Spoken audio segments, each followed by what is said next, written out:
नमस्कार दोस्तों, उम्मीद करते हैं कि वर्ग 2 चयन परीक्षा के फॉर्म आपके द्वारा भर दिए गए होंगे और अगर नहीं भर के हुए हैं तो इसमें भी बहुत ज़्यादा चिंता करने की जरूरत नहीं है। निश्चित समय के अंदर, निर्धारित समय के अंदर आपके फॉर्म भर के जरूर हो जाएंगे।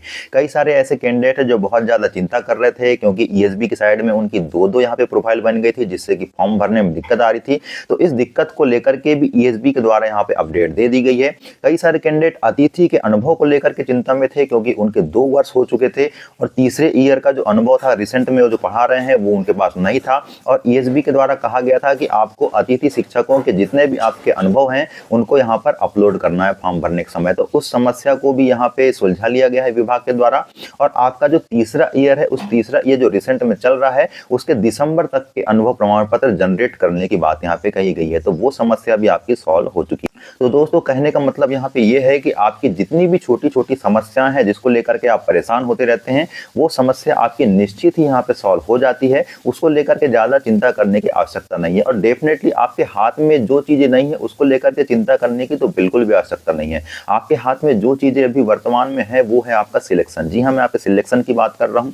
या आप अपने सिलेक्शन को लेकर के जो तैयारी कर रहे हैं उस तैयारी में अगर थोड़ी सी आपकी कमी आ गई है तो उसको लेकर के इतनी चिंता कर रहे हैं जितनी चिंता आप यहाँ पे फॉर्म भरने को लेकर कर रहे हैं। देखो, फॉर्म भरना यहाँ पे छोटी बात है। हर कोई फॉर्म भरता है और फॉर्म सभी लोग भरेंगे। ऐसा नहीं है कि कोई फॉर्म भरने से यहाँ पे वंचित हो जाए। छोटी मोटी जो समस्याएं आती है उसका सॉल्यूशन भी यहाँ पे निश्चित समय के अंदर हो जाता है। उसकी कोई बड़ी बात नहीं है। सबसे बड़ी अगर कोई बात है तो वो है आपका सिलेक्शन। और उस सिलेक्शन के लिए आप क्या कर रहे हैं, आपके प्रयास क्या हो रहे हैं, ये सबसे बड़ी बात है।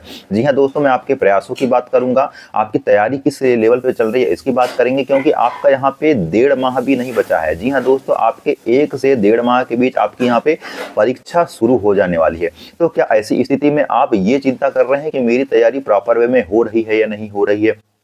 क्योंकि सिलेबस तो वैसे भी वास्ट है। उतना सिलेबस को आप बहुत अच्छे से तो कवर नहीं कर सकते हैं, लेकिन क्या आप उन चीज़ों को यहाँ पे कवर कर रहे हैं जो आपको कवर करना बहुत ज़्यादा जरूरी है। मैं आपके सिलेबस में भी उन टॉपिक्स को पढ़ने की बात कर रहा हूँ जो आपको बहुत ज़्यादा पढ़ना जरूरी है क्योंकि बहुत सारे ऐसे टॉपिक हैं जो कि कठिन स्तर के हैं। अगर आप उसको पढ़ने का और कैरी करने का प्रयास करेंगे तो डेफिनेटली आप अच्छी चीज़ों के जो आपके सरल चीज़ें हैं, जो 75% आपका सरल सिलेबस है उसको आप यहाँ पे कवर करने से चूक जाएंगे।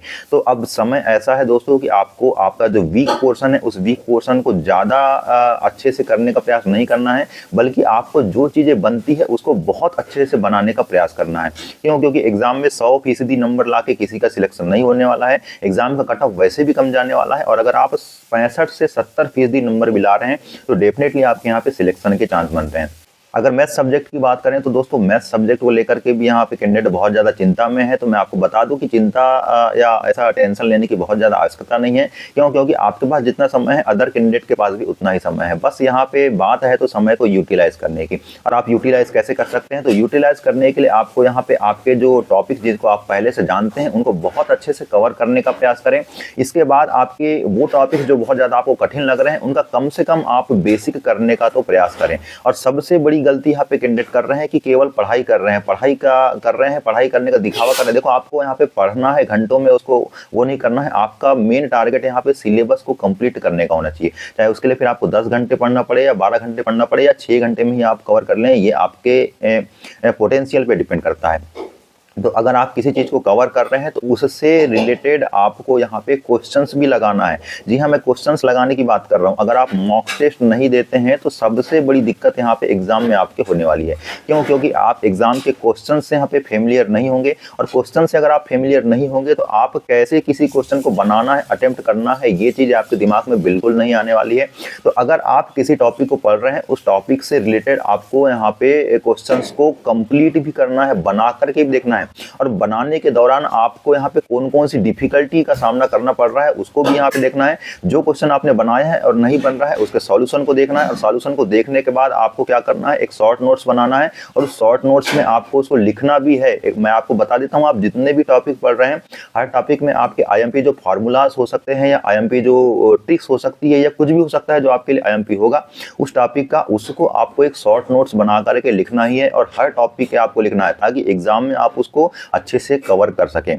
आप यहाँ पे ये ना समझे कि आप वीडियो देख लें उसको फिर उसके बाद बना लें, आपके पास लिखा हुआ भी होना चाहिए जिसको कि आप आसानी से रिवाइज कर सकें। और मॉक टेस्ट देना बहुत ज़्यादा जरूरी है। आपको यहाँ पे टॉपिक वार मॉक टेस्ट देना है। अगर आपका बहुत सारे टॉपिक कंप्लीट हो चुके हैं तो आप कंबाइन एक मॉक टेस्ट देने का जरूर प्रयास करें।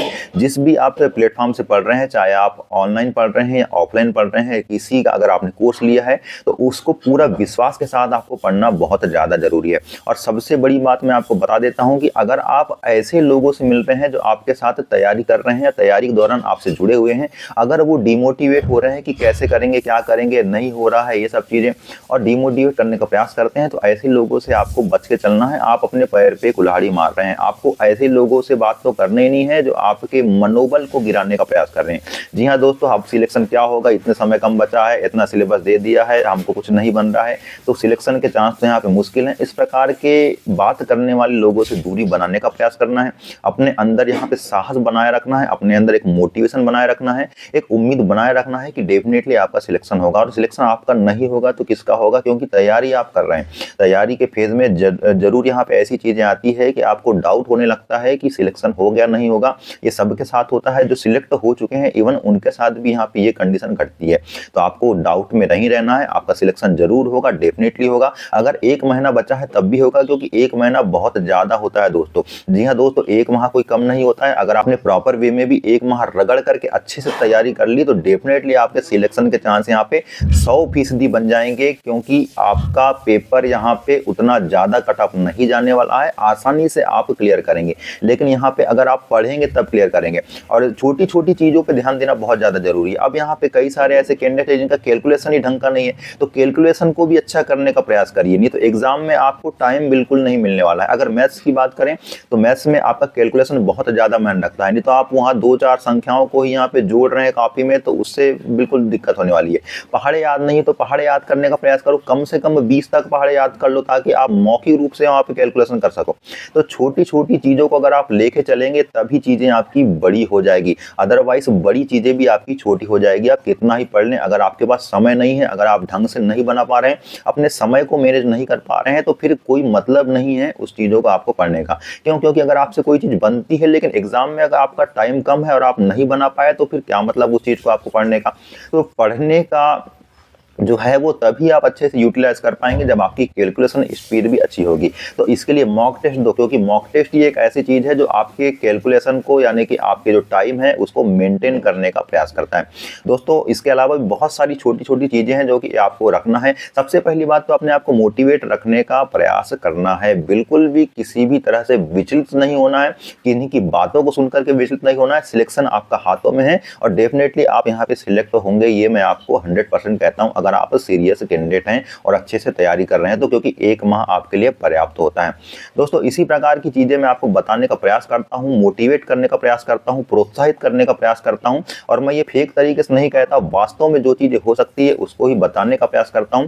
अगर आपको ये चीजें ठीक लगती है तो डेफिनेटली आप चैनल से जुड़ें, चैनल को लाइक, शेयर और सब्सक्राइब करने का प्रयास करें। आगे भी जो चीजें यहाँ पे आपके सिलेक्शन के संबंध में हो सकती है उसको लाने का प्रयास करूंगा। मेरे सफलता के जो अनुभव है उसको जोड़ने का प्रयास करूंगा, और चीजें जो हो सकती है उसको बूस्ट करने का प्रयास करूंगा। तब तक के लिए दोस्तों नमस्कार।